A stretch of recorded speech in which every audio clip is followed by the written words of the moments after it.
Hello, wrestling fans, and welcome to the Nameless Retro Wrestling Show. I'm Ben Jordan, along with Michael V, and we are here tonight to talk about Total Nonstop Actions Lockdown 2008, featuring Samoa Joe versus Kurt Angle for the TNA Championship in the main event. And boy, oh boy, buckle up, folks, because you got a couple of pissed off old men about to unleash on this show that they just sat through. Michael, I don't even. I mean, there's really not much else to talk about this week because this show is just really bad on multiple levels. I don't even know where to start with how bad this show is. Yeah, but as somebody who's had experience watching TNA, typically what I do is get really, really mad watching it, and then at the end, when the dust clears, it's like, man, it's funny how bad this fucking place is. Man, the last time we watched a TNA pay-per-view, we watched the very first TNA pay-per-view, which was 2002. Was that right? Yeah, and that was a shit sue. Yeah. So this is 6 years later, and this company is magically still around because after that first pay-per-view, there's no reason that they should even exist as a company in 2008. But yeah, here they are. And they have some big names on the roster at this point. The roster is 20 years strong. Yeah, 20 years strong. They're still going. This is 6 years after the fact. It gets more. I mean, the names, they get more names later on, too. Yeah, it is just a goddamn miracle that this company still exists to this day. They've outlasted WCW. They've outlasted ECW. Shit, they've outlasted the NWA almost at this point. I mean, it is ridiculous that this company is still in business based on the product that they have consistently put out for fucking 20 years now. It has been dog shit after dog shit after bad idea after bad idea after more dog shit from this goddamn company. And yet here they are in 2022 still putting on pay-per-views and have crowds of people that are willing to pay money to see this promotion. I can't fathom that TNA still exists in any Impact, TNA, whatever the fuck you want to call it. How did this happen? They've had some good pay-per-views. This is just, I mean, we've just watched two. I mean, the weekly shit, that's all different. But I mean, as far as the monthly pay-per-views, they've had some. I mean, I've seen a lot of TNA pay-per-views. They've had a lot of good ones. This was not one of them by any stretch of the imagination.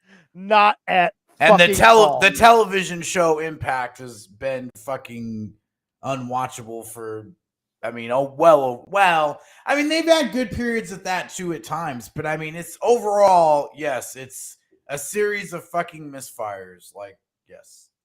So I guess we can just start with this discussion because it's an overall discussion. And if this interferes with anything you got going, cut me off and we'll go from here. But I want to discuss with you right off the rip this idea of an all cage match pay-per-view. Like, yeah, put that Starrcade thing in. Okay. All right. So you asked me to get Starrcade results up, and you gave me no context as to why. You just sent me this and said, hey, I have a point that goes along with this. Just trust me. Count that shit right there. Mexican death match. There's a bull rope match to set up another bull rope match. Arm wrestling contest. Keep going, sliding over there. I quit steel cage match. I quit steel cage match. Atlanta street fight. I quit steel cage match. So that's like 7 or 8 of the 11 matches on that show. And it's all booked by Dusty Rhodes, who's booking the first lockdown. So, I mean, Dusty's always been heavy on gimmicks. He's always been heavy on Is this the first edition of Lockdown? No, this is the third. Yeah. No, fourth. Okay. 5, 6, 7, and 8. Yeah. Okay, so it feels and seems so indie. Like, this is never something that the WWE would ever consider doing, an all cage match pay-per-view. Never. But here, TNA not only did it once, they did it multiple times. Like, you have the numbers here. We'll get into them here in a second, but they did what 8 of these motherfucking pay-per-views? Like it was Yeah, I think it's so. successful. Well, no, they did more. Well, maybe more than that. But It's I a mean, recurring gimmick that is successful for them, which it is. blows It my is. mind. Yeah, it is. It's Well, because so indie. I mean, that's what I'm saying. I think it's more old school in a way than indie because that's what you would do to pop the houses. Is you do a You lot of wouldn't do gimmicks. all cage. You can do some different gimmick matches. That's different than all cage matches. That's different, dude. That's a different animal because it's visually not conducive for anybody, TV audience or the live audience. You're not getting the best visual of the matches themselves are all limited, as which we'll get into. Yeah, but there've been good lockdowns. As far as an undercard goes, this might be one of the worst lockdowns, but they've had good lockdowns. I mean, they've I'll definitely trust you had because good I've watched very little. You've watched much more TNA than I have, so I will defer to you on that. It just for me, this seems like a concept that Ian Rotten would come up with. Hey, Yeah, that's how you described it. let's just do all pay. Let's do a whole show of cage matches because I don't want to take the cage down. Like that's what it feels like to me. And I'm it's just me being a bitter old fuck probably. No, I think it's Dusty really loving the idea of gimmicks. I mean, that was Dusty. That was a Dusty thing. He loved cages too. He ran a shit ton of those. Believe me. Maybe not. I mean, again, not a show but maybe he got overruled by saner people at that time too. Maybe it's something he always wanted to do. Maybe I'll defer that. If it's a Dusty Rhodes thing, who the fuck am I to argue with Dusty Rhodes? Although, by the way, got my Dustin Rhodes fucking shirt on this week. The natural, baby. The worst week to wear when he was on this show and looked physically worse than he ever had in his entire life. He looked so bad. The worst. There's multiple dudes on this show that look the worst they've ever looked. But He's not the only one.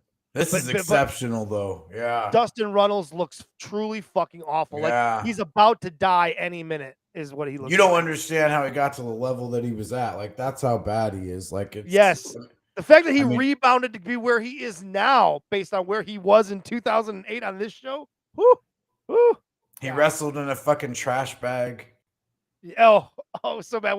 I'll have to find a picture of it because Black Rain is it's a very short-lived segment of Dustin Runnels' career, but fortunately he appears on this in one of the worst matches I've ever seen. By the way, with Johnny the Bull as a fucking tag team partner.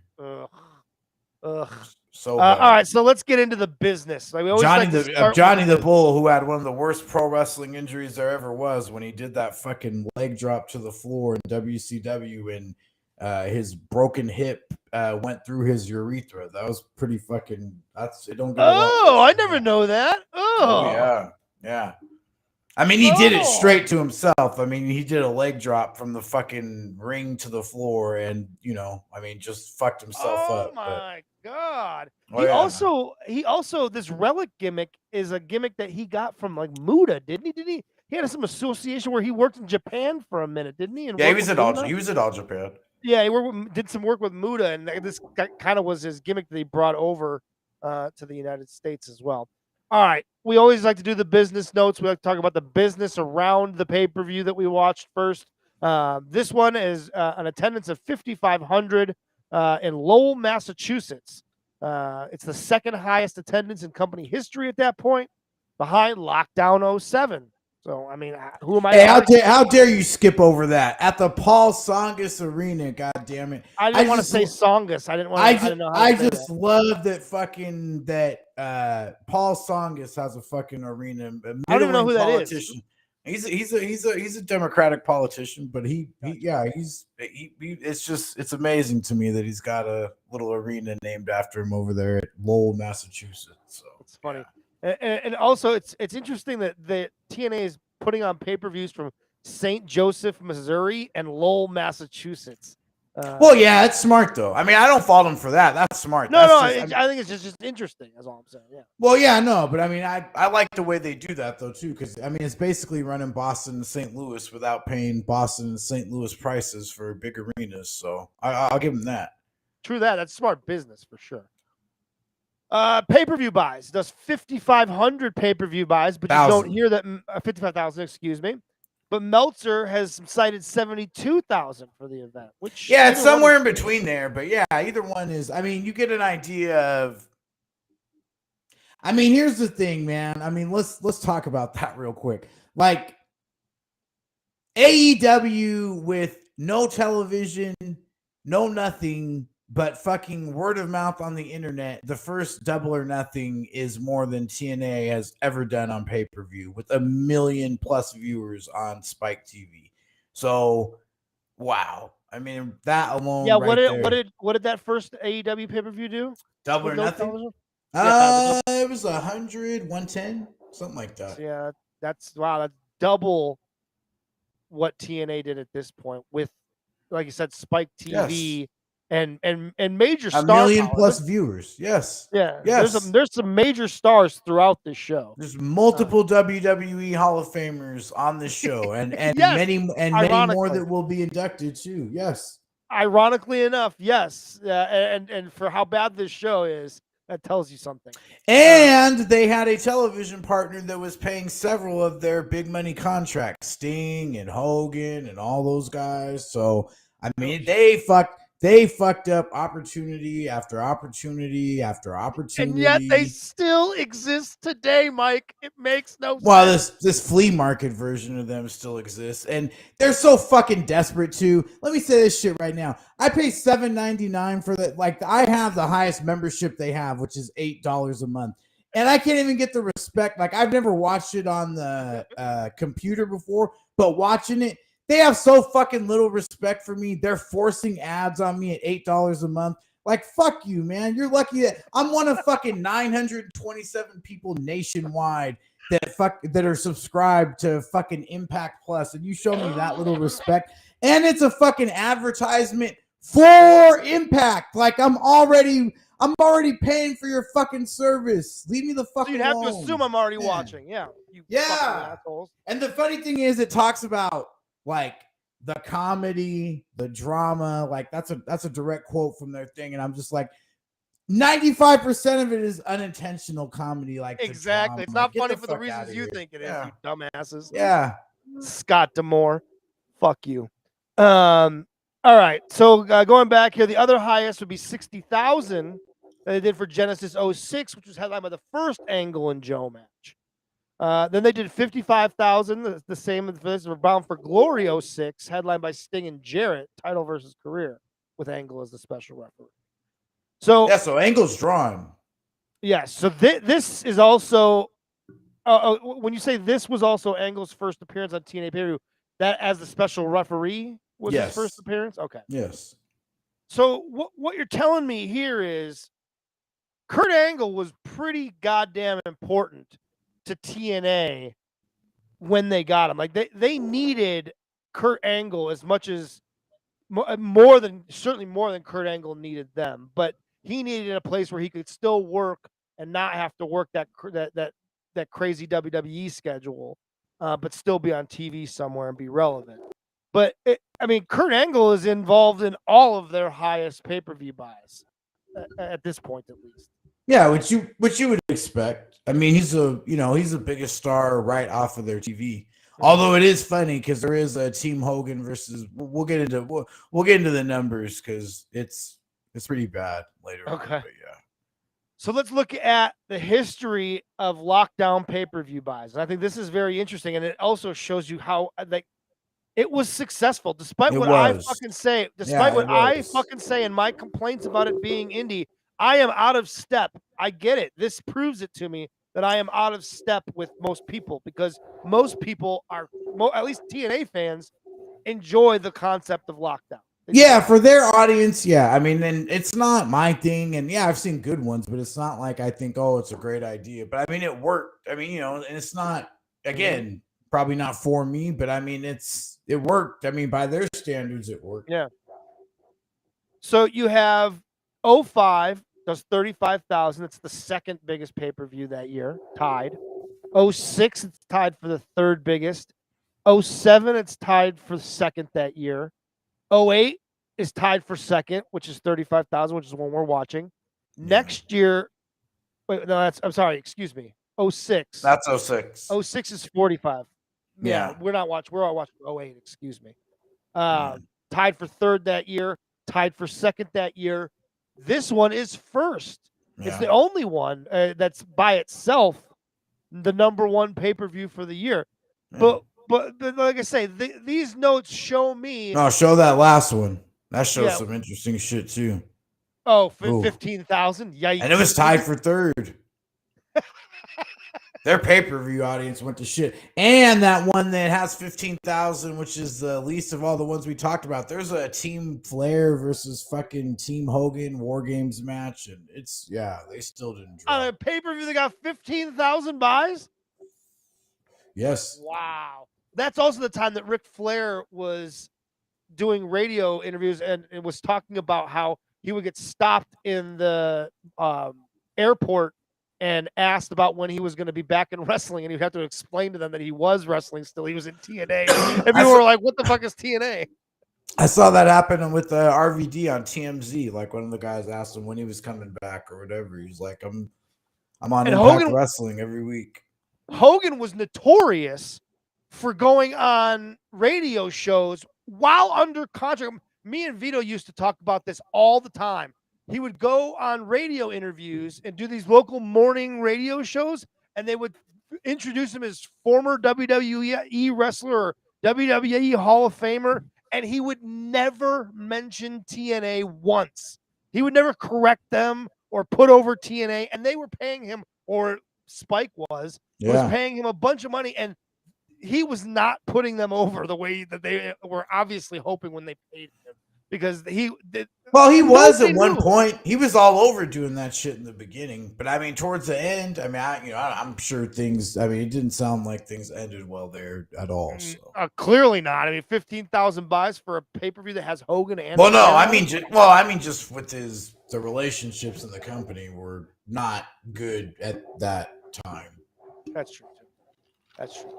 Yeah, he stopped. I mean, he was all over the place when it first started. He got him a lot of publicity. I mean, that debut that he did, I mean, that was their biggest audience by a wide margin. So, I mean, he was doing a lot of shit, but I just got frustrated by the end. Yeah, and he knew he could go back to WWE too, which is, I mean, that was always what he wanted. Hell of a safety net. Yeah, it's a hell of a safety net. Yeah, the better place. What the fuck? All right, let's get into this. Let's get into this shit show. The pay-per-view opens up with a 6-man escape match for the TNA X Division Championship. It's okay. It's okay, but there's the gimmicks in this sloppiness. The gimmicks in this match. There's 2 guys in this match doing impersonation gimmicks of WWF Hall of Famers, like guys that are widely known for their gimmicks. 2 guys in this match were completely ripping those guys off to get heat. Annoying. There was a bunch of really bad gimmicks in this match. I mean, it was, I don't know, I'm used to TNA, so yeah, but I mean, even that, the Black Machismo thing kind of worked because he was good at it, though. Like, Jay Lethal could get it. He could be a mid-card guy and imitate guys because he was fucking good at it, man. I mean, his flair is good, too, Yeah, his flair is outstanding. That's why I think he could get away with it, because he would make it work. But, I mean, it wasn't like, I mean, it's a mid-card thing. It's not, fucking, I mean, it's just people do shit like that sometimes. It's all right. Sometimes you get real stoned and you watch wrestling and you start connecting dots that might not really be connected.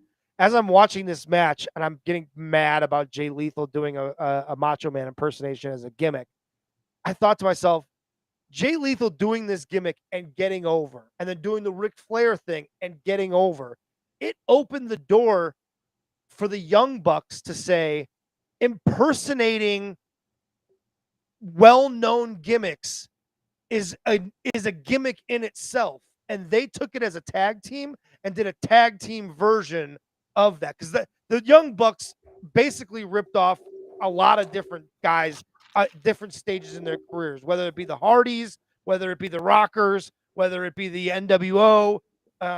They are very blatant about it. You know, especially when it got to the Bullet Club and the NWO stuff. They were blatant with it, but it got over. And I blame Jay Lethal for allowing that to be a thing that you could. Yeah, but he wasn't the only one. You could get you. It's always annoyed me that you're getting someone else's heat. Jay Lethal wasn't getting Jay Lethal's heat. He was getting Macho Man's heat. Yes and no. I think it bothers you because it's your generation. But I mean, the reality is that everybody's getting everybody else's heat. I mean, like, how much is really original? A blatant copy. I mean, when you're literally doing the same things, the same hand gestures, the same catchphrases. In Jay Lethal's case, dressing the same and the same movements to the T. Like, yes, he's good at it, but is it good that doing someone else's gimmick is a gimmick? Like, that doesn't work. I don't think that you're doing anybody else's gimmick to do the gimmick, though. I think you're doing those things as like a tribute, and that's how people take it. Like when those guys were doing it as part of their gimmick, like it was meant to, be a part of their characters and like who they were. But these guys, I mean, like especially the Jay Lethal thing, the way that he did both. I mean, it was like a tribute to the performer. Like he's not going out there and trying to be, Ric Flair and draw money. Like he's going out there and trying to be Ric Flair and Macho Man and be like an entertaining part of the mid card. I'll give you that as a tribute. This is not like this ain't taking somebody's heat. He's doing an impression, like a spot for spot impression. Like there's no, that's the Young a Bucks, better way to look at it. Yeah, there's people that might, I mean, there's people that don't mind the Young Bucks, and I like the Young Bucks. I've had the pleasure, and I know other people and people that I trust, personality wise, that have had even more experience with them, like them too. But I mean, yeah, no, I don't see that as the same thing, because the Macho Man thing is like it's a tribute. The Flair thing's a tribute. I mean, it's a spot on impression. It's not just taking like aspects of the gimmick that work. I'll give you that. All right, fair enough. A couple of things about this match. Consequences Creed is in this match, who would later go on to be Xavier Woods in WWE and be part of the New Day. He's here as Consequences Creed. This is only his second appearance in TNA at this point. He was good to be there for a little bit more. Yeah. He had that. He had kind of. I like when he had the. It was what the quasi Apollo Creed gimmick, where he had the shorts like Apollo Creed. Yeah, I like that. That also Curry Man, Chris Daniels, Japanese New Japan gimmick. Indies first. It was Indies first, but it got all the way to New Japan. I mean, it got over. He got in there late, but yeah, he was super over on the indie scene in the '90s with that. It was a big deal that Curry Man was here, and it was a cool kind of almost nostalgic thing to have him, and he was a comedy gimmick for Chris Daniels to do something different. No, it was fine. They were a little sloppy. That was it. I mean, it wasn't, it was okay, but it was okay. I mean, it wasn't, this was not offensive. There are offensive fucking things. Yes. It was a 10-minute spot fest, which was fun. Yeah. All right, that leads us to the Queen of the Cage match to determine the number one contender for the TNA Women's Knockout Championship. Here's where this thing gets out of control, right? Because when you have all cage matches, the thing that you run into is that the matches themselves are fairly limited because there's only so much space. You can only do so much. And it would be rather repetitive to just go out and have 8 cage matches without any other gimmicks around them. So TNA did their best to try to do something else with these cage matches to at least make them somewhat different than your standard. They did that every year for the most part. I will give them credit for at least trying. Unfortunately, the gimmicks that they came up with are fucking terrible. And this is one of them, where all the women start on the outside of the cage, and then they have to climb up the cage and get in the cage. And then once 2 of the girls are in the cage, then they have a match where I believe they have to escape the cage, or is it a pinfall thing? I forget now at this point. So the last two are Angelina Love and Roxy Laveau. And Angelina Love gets in the ring in like 30 seconds. Like the match has barely started and she's already up the cage and in there waiting. And I was like, okay, that's kind of anticlimactic, but all right, whatever. And then Roxy Laveau gets in the cage, and then they literally have a 4-minute match. I mean, the whole match itself takes 5 minutes and 30 seconds, but it is sloppy nonsense for 5 minutes and 30 seconds, including Yeah, you put way too much verbiage into this fucking match. My God, it was a shit. There was multiple untrained women, multiple women that were trained and not good. They all did some shitty shit on the floor, and then fucking Angelina Love and Roxy, like it went from the total shits to like less shittier than before. But it was still fucking amateur hour with those two. Like they in like a 4-minute match, I could see them call spots at least like 3 or 4 fucking times. It's just like it looked like bad. total amateur hour in there. Fuck It was both really, of them. really bad. Yes, they're terrible. Both of them were terrible. And they get better too, but just in this case, it's a bad idea with like just a shitty payoff. Like, all right, we're gonna do this really horrible idea of brawling on the floor with everybody, and then we're gonna have a fucking, at best, like a decent match. It wasn't even really that. Like, what's the fucking point? Yeah, we have to. Raka Khan appears in this match. You talk about untrained wrestlers. Yes. Holy shit! Like this woman, like she slides under the radar of like horrible wrestlers that have ever existed. Raka Khan is right up there. She's really bad, and it's just worth pointing out that she's bad. She also at this point, Kurt Angle and Karen Angle are still together, right? Or is that just kayfabe? It was around this time. Somewhere along the way, Karen Angle leaves Kurt Angle for Jeff Jarrett, and Kurt Angle, at his worst time in his life, and I was reading some interviews about him that he did talking about this time of his life, and he doesn't name her by name, but he ends up dating Raka Khan next, and it is like one of the lowest points of his life where he is all pilled up and he's doing like hundreds of pills a day. Like this is like when he is at his worst when it comes to pills. Is like right around this time of this pay-per-view. And Raka Khan is part of that. Yeah, which is amazing. Which we'll get to is amazing. The performance that he is capable of putting on, considering how many wrestlers we've watched from the 80s that are pilled up that don't have nearly the performance that Kurt Angle has. Like it is pretty impressive that he's able to go out there and not appear as if he is on as many pills as he is. No, that would be a good way to ingest TNA would be just to go back and watch the Kurt Angle pay-per-view matches that he has when he's there, because he has some fucking good ones, man. Because he's motivated to go out there and rock it out. He wants to prove that he's still a really good wrestler. He has less limitations too. He doesn't have, the WWE, like everybody romanticizes that bullshit, but it was all bullshit. I mean, it was way too much fucking comedy with Kurt Angle. Like, there could have been some of that in there, but he came across like a fucking dork instead of a badass, and he was a fucking badass, man. Like they should have just been able to get more out of him as like Steve Austin goofing on him as hard as he did, and him not and taking it like he was a goof. That did not. But it's not just that though. It's going out there and singing fucking "Sexy Boy." I mean, like there's so many fucking things where it's like.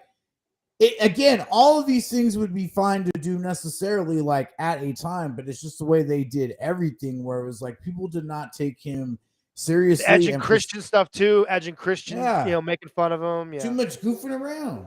Yeah, he was the butt of too many jokes when he's a legitimate Olympic gold medalist, right? And should have been treated more like Brock Lesnar, where they would never do that with Brock Lesnar, right? They would never ever goof on him like that. That's a very good example because that's what he should have been, and he was, believable to be that. In TNA, he gets to, be that a little bit more. I mean, it's he can do what he wants. They do present him as that. This And that's pay-per-view, what- they present him to be a Brock Lesnar type character. Yes. And his matches are consistently good from the time he's there until the time he leaves. I mean, he has some great fucking matches with certain people. I mean, he goes out there and tears it up quite a bit. Him and Lashley had an awesome match in fucking on Impact. Interesting.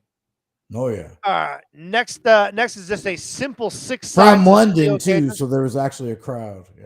Ooh. Oh, that actually probably is very good with it, because that's a crowd that just is probably rabid because they don't get to see it much. That's a cool environment. Oh, they're always they're always great for TNA. The New Age Outlaws explode in the 6 sides of steel in the most bland and boring and lifeless 8-minute match between an exploding tag team that you will ever see in your life. You know, a few months ago, we watched the Rock and Roll Express have their match against each other after they broke up, and we were kind of underwhelmed by it.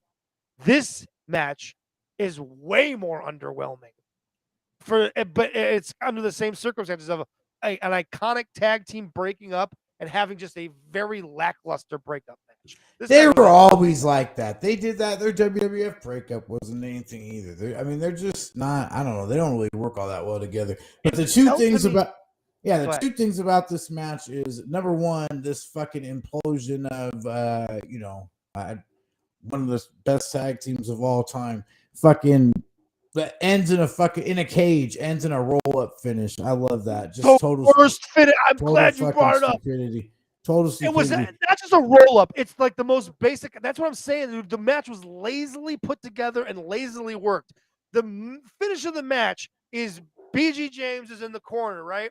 And Kip James runs to do just a simple splash in the corner, a stinger splash in the corner, which is something he never does in his repertoire ever. But suddenly he's going to do one. And BG James moves out of the way. Oh, he always did those. Hits the top turnbuckle, and yeah, that was a Billy Gunn spot. He always did that spot. Did he? I don't remember that. Oh yeah, he does it all. Yeah, Mr. Ass so fucking dumb and lazy. It was such a shit finish. Wow, it was. Yeah, I mean, it was lazy. Well, I mean, there were several. Like, I would like to say this too. The next time that BG James is about to fucking yell at some guy at AEW for doing too many flips or whatever the fuck, this motherfucker did his fucking shaking his knees fucking dance knee drop like during his babyface comeback of a match that's supposed to be like epic. Like, get the fuck out of here with your comedy spot like during your fucking comeback of this shit that's supposed to be like a big deal. A blow off match between you and your iconic tag team partner. You fucking I wonder what Bob Armstrong would have said about that if he was still with us. BG right. James. Yeah. Oh shit. So there's really nothing else to talk about with that match. It was listless and lackluster. It was garbage. That takes us just like the tag team. Yes, exactly. You didn't like the New Age Outlaws, huh? Fuck them. Really? No. You know what? They were. You know what? Now that you say it, like their work was never like my god, right? No. It was they were 100% entrance. Right? Yes. They were over because catchphrases. Yes. That catcher because in the beginning, as heels in the beginning, they weren't that bad. I mean, I kind of liked them as that, but yeah, once it was like DX and it was like and goofball again, yeah. Hey, God bless them. They realized that they were there to sell fucking t-shirts and get huge paychecks from that. I mean, and that's that's what they did and that's what they pandered to. So it's fine, but performance-wise, I mean, it wasn't much. And listen, Billy Gunn, I like him in several tag teams better than that one. Like he's, Billy and Chuck was good shit, man. He played that shit right. He really did. And so did Chuck Palumbo. They were fantastic with that. And I think they're kind of underrated. I'd rather watch them than fucking the New Age Outlaws. And I like Road Dogg in different incarnations in different places too. But in that role, I'll say this though. I will. Their work. Their skills. Right. It's hard to argue, but one of the most amazing things I ever witnessed and felt at a pro wrestling show was at the then Rosemont Horizon. I believe it was the Rosemont Horizon. Yeah, because that's what WWE ran in Chicago, was the Horizon. And the entire building doing word for word along with Road Dogg, doing the entire fucking New Age Outlaws entrance was one of the most incredible things. To have that much control of a crowd was impressive. Like, he was like a front man in a rock band, and the entire crowd was singing along with him. It was one of the most impressive things I've ever seen live at a wrestling show. Right up there with they were like that with a Jericho. lot of guys, though. I mean, if you had a catchphrase, they did it. I mean, look at how many guys with catchphrases they would do. I mean, The that one Worm was got over long. too, right? Yeah, the Worm Yeah, got over. I mean, like that was, I mean, it wasn't. I'm not knocking those guys because I mean, like I said, I liked them in different, and I know what they're trying to do. You're trying to make that money, but I mean, they're just like, yeah, it's the same catchphrase every fucking week. It's not like they're good promos. Like, what promos do you remember outside of their fucking catchphrase? That's all you remember That's is the it, right? catchphrase. Yeah. And Yeah. you mentioned their work. I mean, it's like they weren't that good. I mean, they were really over. Yeah.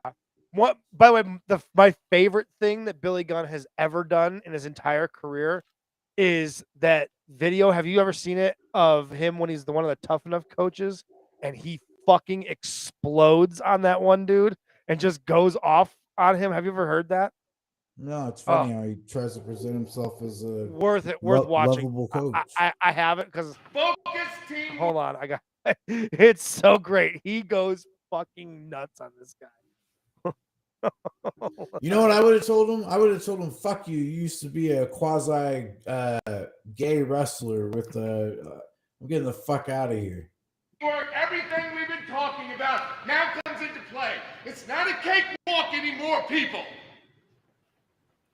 We've been doing this for 6 weeks. Yeah? So now, on top of teaching you, everybody's teaching you. So now they've all got to drag you along. I don't understand that part. I don't understand it. You're going to get blown up. I told you from week 1, do your cardio. The first time I woke y'all up, run down to the road and back. Every single day, 100 times a day. That you need cardio more than you need to swing a hammer, I promise you that. Because now you're going to feel it. You don't get to walk through it. You don't get to get out of it. You're going through it. So mad. Yeah? You good with that? Jason's going to show you one time how to do this. And then, guess what we get to do? We get to start over again. Because I asked you if you knew what you were doing, and everybody said yes. Correct? So everybody that doesn't understand this, would you please watch so when you get in here, we don't have to stop halfway through. Embarrassing. That's what we're talking about. Absorb. If you don't understand, instead of going and running off to the barracks, pull one of us aside and say, I'm not getting this. I don't understand. There's not a one time one of you have come to us and we're here all day, every single day. Not one time have you asked us anything that we haven't said yes. We're not in a big hurry to leave here. All right, you get the gist. That was I I have not seen acting that bad since he was Smoking Gun. I mean, that was pretty fucking bad right there. He didn't even believe what he was saying. Like, it was just like, you could tell he was clearly doing it for the cameras. Like, he was just, it felt so forced, man. Yes. All right. Speaking of forced, the 6-team cuffed in the cage match. Oh my fucking God. Whoo! This was atrocious. This fucking thing would not end. It would not end. It was 10 minutes and 45 seconds of cluster fuckery. The bad thing about it is there's real talent in this match just being wasted. Like, multiple people, and it's for this stupid fucking bullshit. The worst gimmick I think I've ever heard. So the rules of this shit fucking garbage match is that it's tag teams and you have to handcuff each member of the tag team, there's handcuffs that are attached all around the cage, and you have to handcuff all the other tag teams to the cage until I believe there's only 2 teams left again, and then they have a match while everyone is still cuffed to the fucking cage. And ECW had that. it is awful. And there's so many bodies that is just there's Way not enough too room many to do fucking anything. Guys. Way too You- many fucking guys. I mean, okay, you have It's Black like a Rain battle and Relic. royal. It's like a battle royal at one point without the ability to throw anybody out. It's like a battle royal where you can't end it. Like there's no getting out of it. It's a battle royal without the excitement of an elimination. It just fucking goes. It just goes on forever. Black So Rain bad. and Relic are one of the teams. We talked about it. Dustin Runnels doing this Black Rain gimmick. If he doesn't weigh 350 pounds, I would at this point I would be stunned. He was huge He looked and like wearing he a ate. trash bag. He looked he looked like he ate Cody Rhodes at that point. Fuck. Exactly. It looked like Dustin ate Cody 100%. He was enormous. And then, yes, Johnny the Bull, he looked like a giant cat. Yes. Because his makeup made it look like he had cat whiskers. It was But they have terrible. LAX and the machine guns and shit in this match. I and it's just know. like, what Even- a fucking. Even Kaz What and a Eric waste. Young. Even Kaz and Eric Young aren't bad. The Rock and Rave connection aren't terrible. No, you but know? what's stupid about it though is that you got all this talent, and the end result is to put over Eric Young, and it's just so misguided because like Eric Young is, and you know he got over there, and he's really fucking good. Like Eric Young's like really good in the ring. He's underrated as fuck. Yeah, I agree. But still, he's gonna be a mid card guy, and all these guys here, like you use all them, and they serve no purpose other than to get him over. Like what a waste. It really was. This is why you're Scott- doing 15,000 fucking buys in 10 years, because none of these guys mean anything. Right. Or not Scott 10 years, Steiner. 2 years, sorry. Scott fucking Steiner is in this match, but you wouldn't know it because he's the first guy that gets cuffed to the cage and he's out of the rest of the match. Well, that was probably his suggestion. I was just going to say, I guarantee it was his suggestion. I guarantee he saw what a shit show that match was ending up being, and he's like, yeah, just cuff me to the cage and I'll hang out on the side the whole time. Well, Scott already knew he's gonna fucking lose anyway. Like, so what's the point? I mean, you either lose in 2 minutes. What I'm gonna work for 10 minutes? Yeah, like, no. what? Let all these fucking little guys do that shit. Yeah, exactly. 10 minutes and 45 seconds. Yeah, Kaz and Super Eric win this match, and it was garbage from beginning to end. I mean, it's just a lot of bullshit. It is. All the stuff with Eric Young when he comes back as Super Eric, all that got really over. You know, I give that to them and all that, but it's just like it was a lot of bullshit to finally get there, and the end result is like, okay, this mid-carder beat all these fucking dudes. You perfectly described this match. I couldn't put a finger on how to describe it until you just did. It was a battle royal without the excitement of eliminations. Yeah. That's all this match was. And it was confusing as to how it was ending and who was in and who was out because they were all cuffed inside the cage. It was just a giant cluster. I mean, they would throw some spots in there, like some moves or whatever, but I mean, it all meant nothing. It was just a giant fucking clusterfuck. Yep. All right. Next match is a 6 sides of steel cage match, tag team match, a grudge match, tag team grudge match. Taking as Gail Kim teams with ODB to take on the team of Awesome Kong and Raisha Saeed. I'm going to just put this out there. This was my favorite match of the show. I'm just going to spoil it already. This is the best match on the show, in my opinion. Ugh. And that's not saying something. That's not saying that this match was great. But it was a perfectly fine. It was fine. 8-minute and 30-second women's match. They had some fun spots. Awesome Kong is really good at her stuff. The Raisha Saeed stuff was good. You know, she's in that whole character is interesting to me. It felt like they were trying to do a Muhammad Hassan-esque type of thing with her, and I think that could have been interesting to play around with that, but it's happening in TNA, so it's like a tree falling in the forest with no one around doesn't make a sound, you know. But I like the idea of her and Awesome Kong together. They work well together. Gail Kim, at first, when I first saw her entrance, I was like, I don't remember Gail Kim being that great, but I thought she was really good in this match. She's Oh, really good. Gail Kim was phenomenal. That's why you need to watch more TNA too. Her and Awesome Kong were the fucking Divas Revolution. That's what started shit. Like women in the business are like all that WWE rewriting history, Trish Stratus bullshit. Like Gail Kim and Awesome Kong were people on a national stage that all the indie girls that time were watching. They had a phenomenal TNA run together. I mean, they were really good together. Yeah, I see. Me not watching TNA, I know nothing of that. So and maybe that's why I liked this match so much, because their chemistry, all four of these girls, the chemistry was good. No, it was good. The work was good. Good Like match. you know, when you watch that other women's match that we watched earlier in the show, which was just a horrific shit show of sloppiness, this was not that. This is four women that knew how to work and trained professionals too. That helps too. Yeah, and they all had their gimmicks, and they all played their place, and they all did their thing, and it was. Who would have thought wrestling training? Who would have ever thought wrestling training would help you in a fucking wrestling match? My goodness, crazy. Yeah.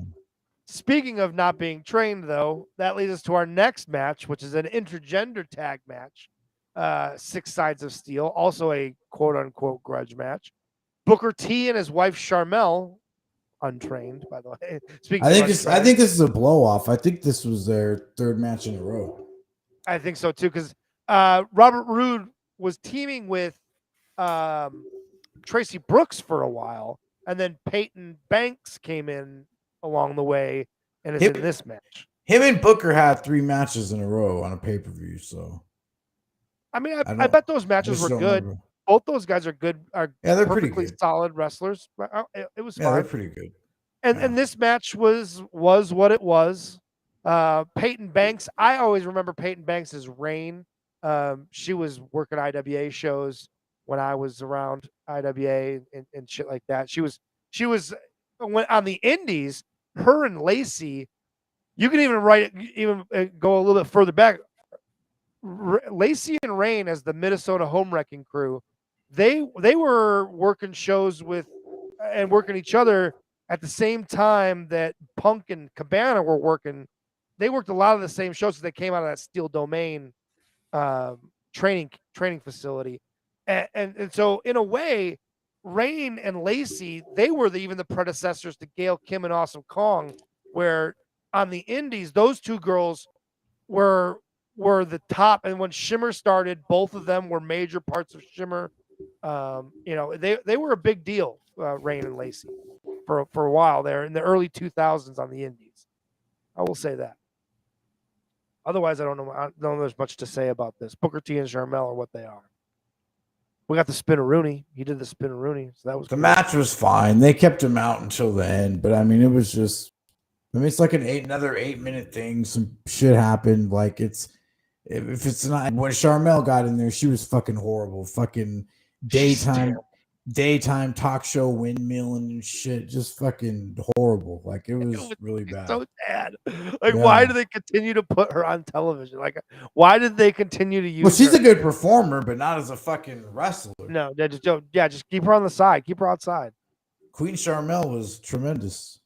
Yes. All right. That takes us to the longest match of the evening. 26 minutes and 45 seconds. The Lethal Lockdown match. Are you fucking wow? I didn't realize it was that long. It felt that long, but now getting the 26, almost a half an hour long. Team Cage, Christian Cage, Kevin Nash, Matt Morgan, Rhino, and Sting, which goddamn, that's a loaded fucking team in a way. Taking on Team Tomko, AJ Styles, James Storm, Tomko, and our favorite, the Dudley Boys, known as Team 3D at this point. You can't be a loaded team if you have Matt Morgan. Like one of the problems with this fucking War Games, TNA War Games in general, is that old War Games, it was like, oh shit, Nikita Koloff's coming out. Ric Flair's coming in because they're all ringside. Ric Flair, Nikita Koloff, Arn Anderson, Barry Windham, Dusty Rhodes, whoever the Road fuck. Warriors, yeah. Yeah, and TNA fucking Matt Morgan's next. Like, get the fuck out of here, man. So you bring up Matt Morgan. This is my thought on Matt Morgan. I'm just going to leave you with this. There's a lot of guys that you could talk about that were ahead of their time, right? There's guys that you could be like, man, that guy was ahead of his time. Like if he'd have just come around a few years later, it'd have been better for him because the style changed, right? Matt Morgan's the opposite. Matt Morgan came around too late for a guy that looks and works and moves like him. Like in a different time, say late 80s, early 90s, Matt Morgan would have been an ideal. It seems to me would be a guy that Vince McMahon would have looked at and gone, I don't care that he can't work. He could be like Sid Justice. I don't think he was a bad worker at all. Like he turned into something really good too. I mean, he was solid in every way. Like he didn't have any. Was he behind his time? Did he miss his window by coming around too late? He had no career. I don't think he had charisma. Like some people just don't connect with the crowd. Yeah, I just feel even like if you're even good ones 80s, like don't connect with the crowd. That's true. Yeah, I just Bam Bam Bigelow was really fucking good. There were times that because of how he was presented, he did not connect with the crowd in the major promotions. That definitely happened at one point. True that. Another thing, but yeah, no, he was. I mean, he's just fucking. I don't know. I don't like Matt Morgan because it's someone that used to watch TNA pay-per-views. He just kept trying, and it was like, fuck. It was so obvious. It was like, just stop fucking trying, man. Stop trying. It's not gonna work. No. And then they would get that. They would understand that, and then they'd stop, and then they'd try to come back with it again. It's like, fuck. Do you like him this time? And it's like, no, we don't. We still don't like him. Stop.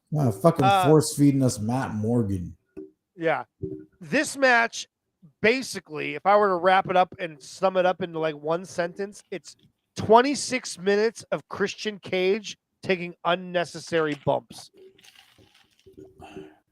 He took way too many. The entire match, he took stupid bumps. He takes that fucking cage door to the head, like right off the bat. He jumps off the cage. He's on a ladder on top of the cage, crashing through a table. That shit didn't even make any sense. His partner pushed him and another guy through a fucking table. Like, yeah, it was so dumb.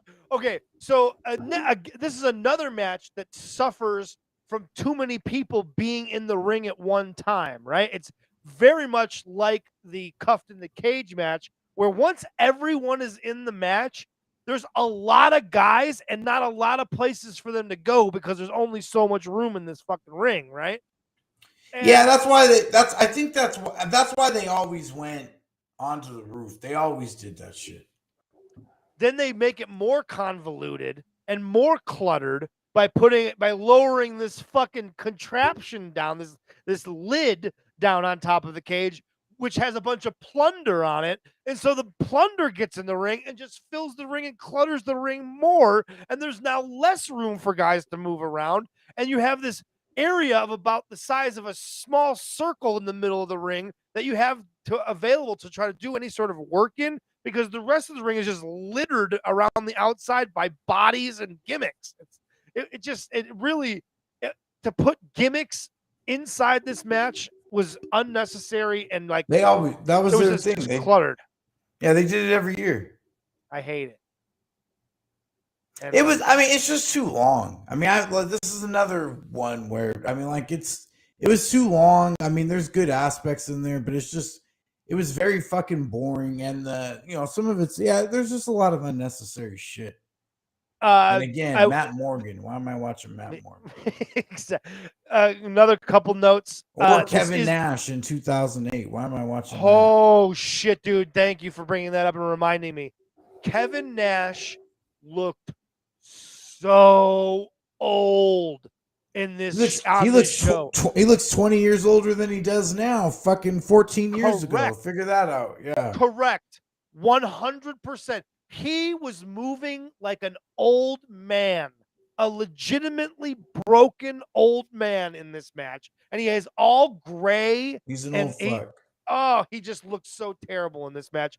Also, this is the only match on the show in an all cage match show that anyone gets color, and Devon gets color, and he bleeds everywhere. That He's was the so only crazy. person. It's so crazy to me that they had one person bleed out of because look at all these multi-man matches. There's like 45 guys on this fucking show, and only one of them bled on an all One bled in an alternate Yeah. cage match show. It's crazy.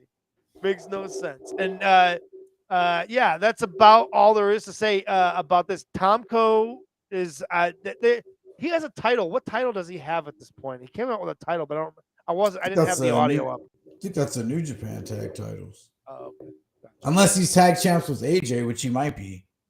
That might be. I don't think he's tag team champions with AJ. Could be, but him and A Train were New Japan. I think they were New Japan tag team champions at this time. IWGP. No shit. Let me click on him real quick to see. I'm almost positive. He's at. Wow, holy shit! At Wrestle Kingdom on February 2nd, 2008, Tomko and Bernard beat the Steiner brothers at the Wrestle Kingdom Tokyo Dome show. That's incredible. That happened. Yeah. That's unbelievable to me. Yeah, so it looks like he might have both.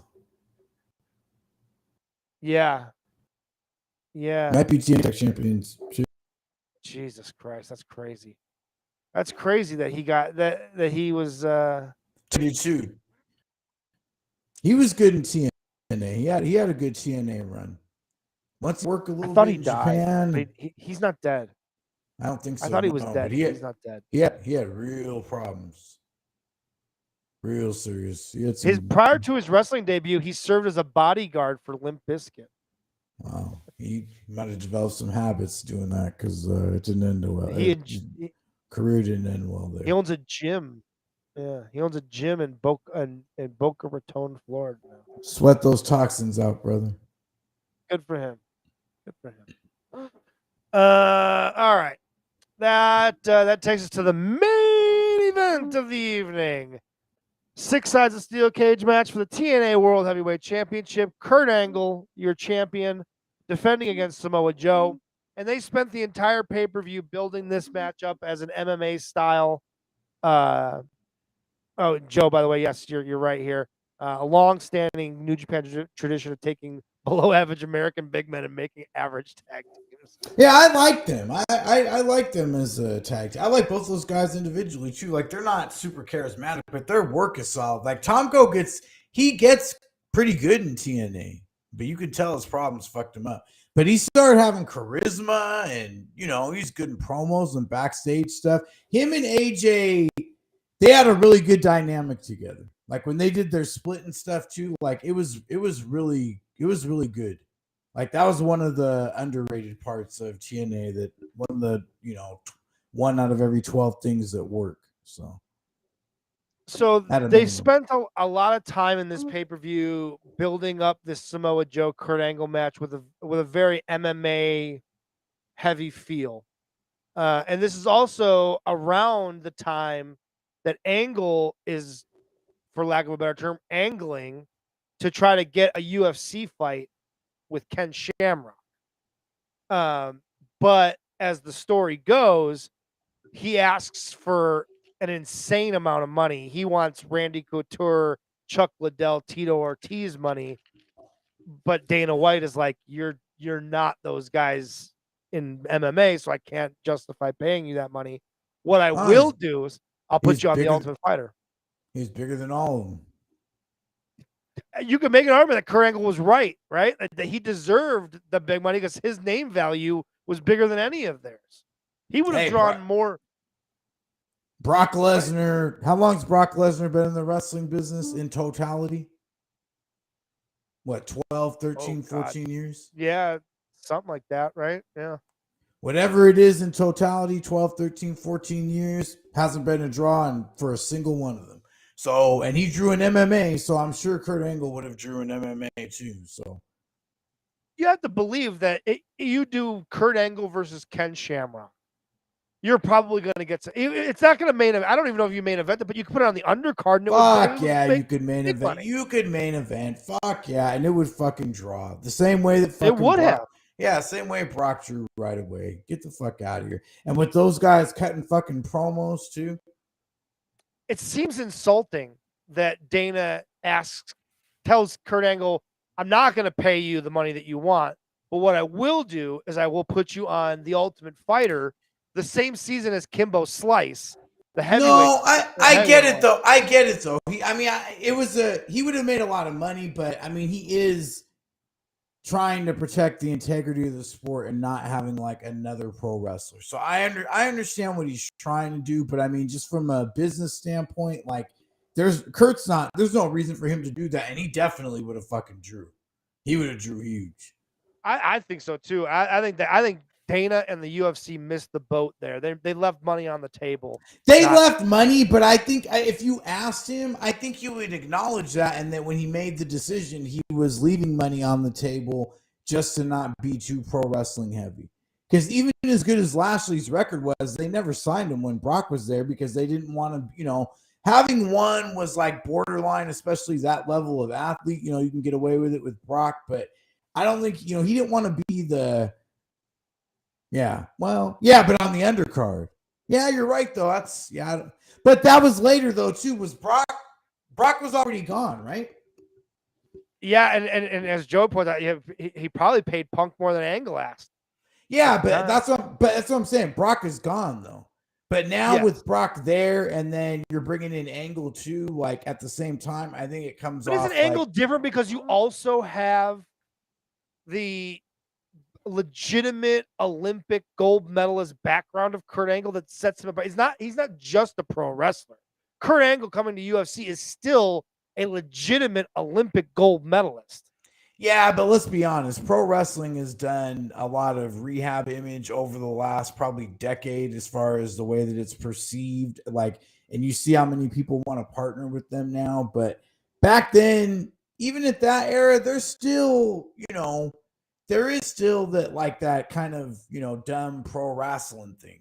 I think there is the perception has changed a lot. So even when it went from him to Punk, I mean, even in that amount of time, I think the perception changed a lot. So, I just think he was kind of reading the temperature in the room at that time.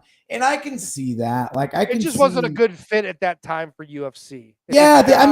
Listen, I also think that he went a major transformation too. He knows that Connor and all those fucking guys, that's what draws. So he's also very less sports oriented than what he was at one time. If that opportunity rolled around, later on, he probably would have took it then. Yeah, 100%. And the other X factor here is that Kurt Angle, he's still going to possibly do Ultimate Fighter, right? But he fails the UFC physical. Now, they don't really say exactly what he failed the physical for. He was never fighting. He failed the physical with UFC, according to Dana White. According to Dana White, he failed the UFC physical. Now, what they don't say is, was it because of his neck, or was it because he was fucking taking? Because they can't. But everybody said that it was because of his neck, and based on there'd be no way that he could pass a physical with his neck. He was never fighting. That was never something I even took seriously because I didn't think he'd be able to pass a physical. His neck's a fucking mess. Yeah, Joe points out different ownership when Punk signed, so that he could take a different kind of risk. Yeah, if they had it, listen. If you make apples to apples with the time frame, if that Angle opportunity was available when he signed Punk, he absolutely would have did it. If it was the same circumstances with him the same age and all that, he would have did that for sure, no question. Yeah. Man, but yeah, I don't think Angle was ever gonna. He was never fighting. He was never gonna pass physical. How fucking cool would it have been though to see Kurt Angle fight Ken Shamrock in the UFC? That would have been fun. Dope. It would have been so dope. Back to this match that he could beat too. Angle, you think Angle could have beat Ken Shamrock? Oh, easily, yes. Really? Oh, easily, yeah. I guess at that point in 2008, that's a different Ken Shamrock. Ken Shamrock wasn't a good fighter past what early mid late 90s. I mean, he wasn't like the sport had evolved way past Ken Shamrock. Like Angle's wrestling alone, like I think he would have been able to dominate Shamrock.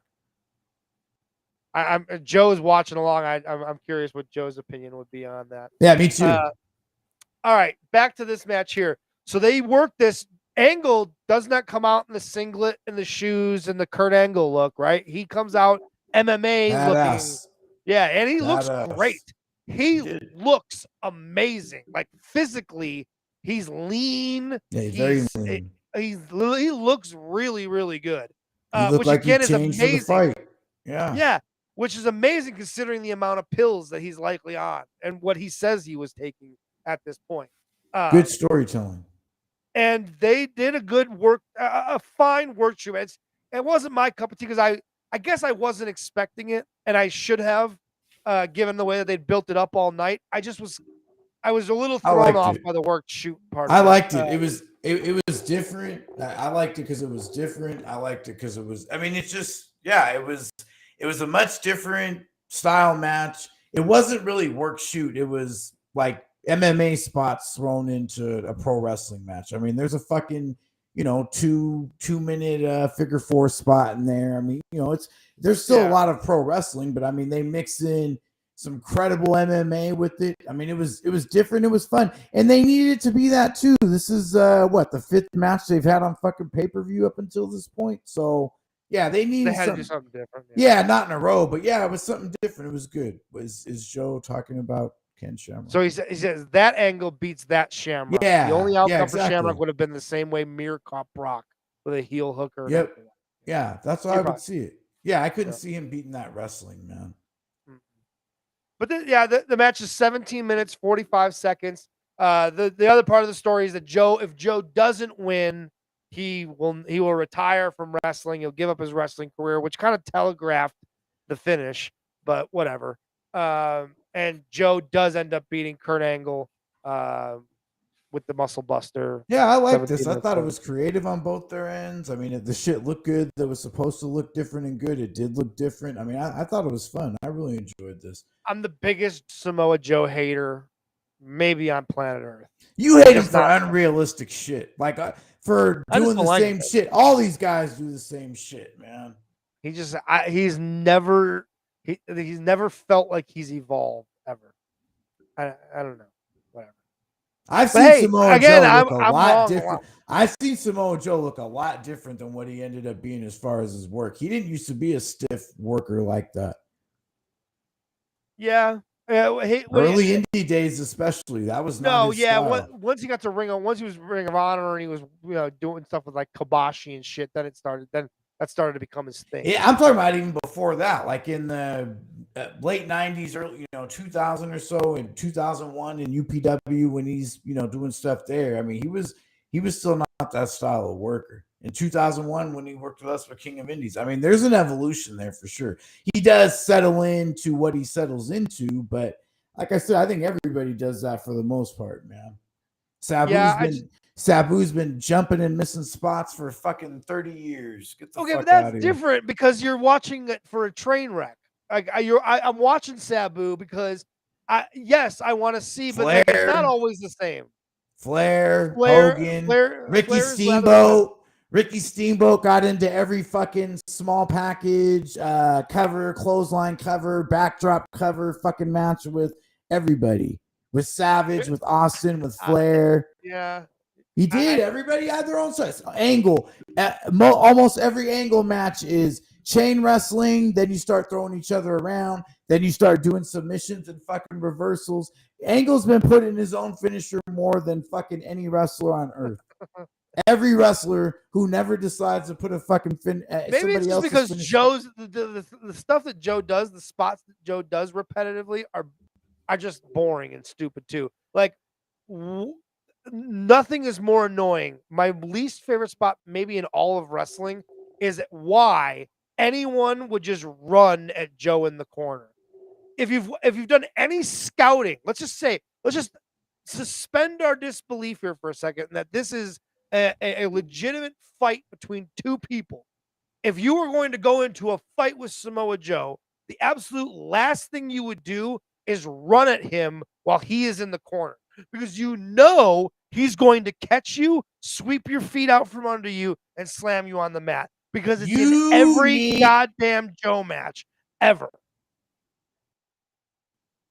That dumb spot is If in I have a every therapist fucking Samoa Joe match.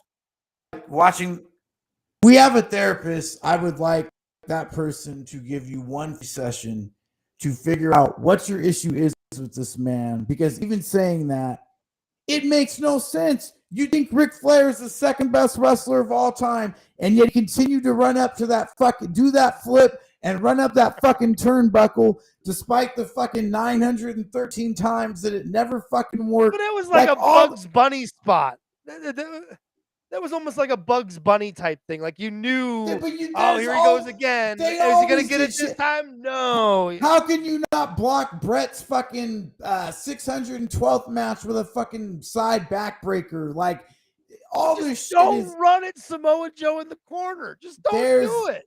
There's logic holes in all this shit. Yeah, I don't know. I most people like Samoa Joe. Listen, again, I'm in the minority. I happen to be in the minority a lot. I'm learning that in my old age, is that I am out of step.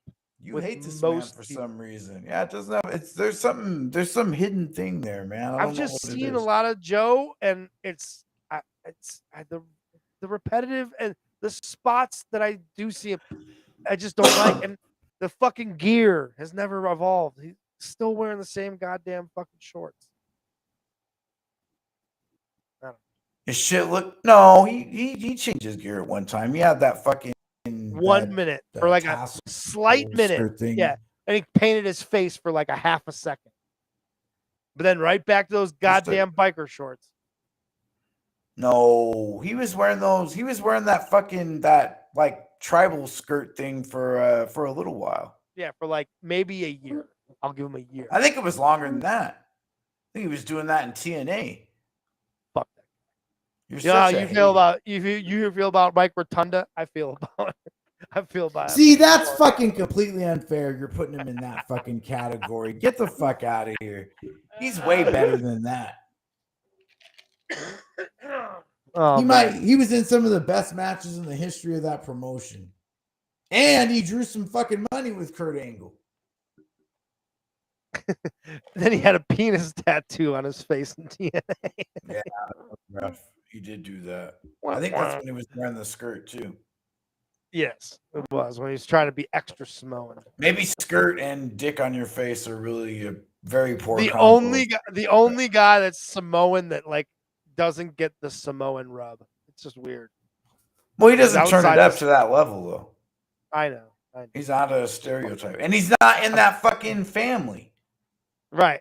He's out. He's the outsider looking in. He's like, "Hey guys, I'm Samoan too," and they're like, "Fuck you! You're not an Anoa'i. Get out of here." Yeah, I think he's only half too. So there you go. TNA Lockdown 2008. Scott Steiner used to call him a half breed on fucking television constantly. Yeah. Things you can't say on television now for 3,000, Alex. No, yeah, not good. Yeah, not good at all. All right, best and worst match. What do you got? Like the cage match. Worst match. The cage match. They're all cage matches. Oh yeah, main event. Sorry, the real cage match, the UFC cage match. What was? Well, you broke up on me on there. It's really fucking bad. Oh, that women's battle royal match was really bad. Yes, the Queen of the Cage match. That was. But maybe also that fucking handcuff match. The handcuff match. For me, it's between the handcuff match and honestly, just because it's just such a throwaway, nothing, listless match. BG James and Kip James is right up there for worst match of the night. In that it was just nothing. It was just a nothing match. Yeah. But that other one was such a clusterfuck. That cuffed in the cage match was such a clusterfuck that it has to get the worst match. And it felt longer. Yeah. Mm-hmm. For me, I'm gonna take the Gail Kim ODB Awesome Kong Raisha Saeed match as my favorite match of the night. The best match of the night. I enjoyed that one the most. You'll go with the cage. You'll go with Joe and Kurt Angle. Such a hater. Yeah. Then Hey, your personal feelings fucking cloud your That's judgment. what this is all about, dude. This whole thing is about our personal feelings about dudes. Watching cheerleader, not fucking just negative to be negative. You'd rather watch cheerleader Melissa wrestle in a fucking tent than fucking watch Kurt Angle and Samoa Joe. What's wrong with you? I got weird tastes. Yes. All right. Looking ahead to next week, did we settle on what we're watching next week yet? I forgot. I don't think so. We'll have an announcement soon. Yeah, we've thrown some things around. Yeah, I have an idea. I have an idea, but it would be guest centric. There's a decent chance we will have a crossover show next week. Oh, there we go. With Topic Thunder. Oh, that's perfect. So my pal Mike Brooks, if you're a wrestling fan watching this and you're into politics and entertainment, I do a show on Monday evenings as well. It's a show with my buddy Mike Brooks called Topic Thunder, and we're going to do a little bit of a crossover episode. We've been kind of trying to do it for a while, and some schedules I think are going to line up. We'll see. So that may be, and we already got a pay-per-view picked out for that one too, but that'll be fun. Yay. So until then, this has been the Nameless Retro Wrestling Show. See you next week.